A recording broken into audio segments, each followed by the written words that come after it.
DGISPR Ahmad शरीफ चौधरी ने कहा कि दहशतगर्दी के खिलाफ जंग पूरी कौम की जंग है। गुज़िश्ता साल दहशतगर्दी के खिलाफ कामयाब ऑपरेशन के लिए दहशतगर्द खुराज हैं, उनका दीन इस्लाम से कोई ताल्लुक नहीं और रियासत का दहशतगर्दी के खिलाफ वाज़ेह मौक़िफ़ है। हालिया प्रेस कॉन्फ्रेंस में DGISPR अहमद शरीफ चौधरी का कहना था कि रियासत दहशतगर्दी के खात्मे के लिए पुरअज़म है और दुनिया ने पाकिस्तान की दहशतगर्दी के खिलाफ इक़दामात को सराहा है। DGISPR का कहना है कि दोहा मुआहदे में तय हुआ था कि अफगान सरजमीन दहशतगर्दी के लिए इस्तेमाल नहीं होने दी जाएगी। दहशतगर्दी के बायस सियाहत का शोबा इन्हतात का शिकार है।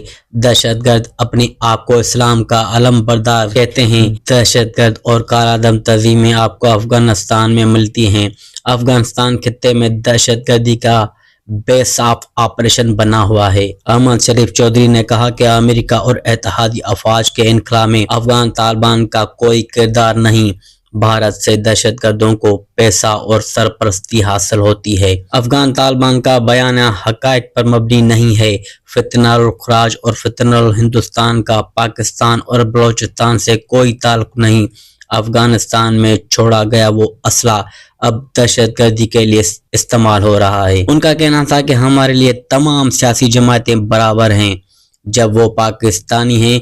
एक लीडर अपनी पार्टी को डिक्टेटर के तौर पर चलाता है।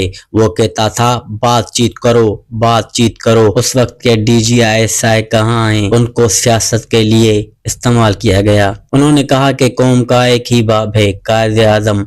ये नया बाप लेकर आ गए थे। ये जिस चीज के पीछे पड़ जाता है तो पड़ जाता है।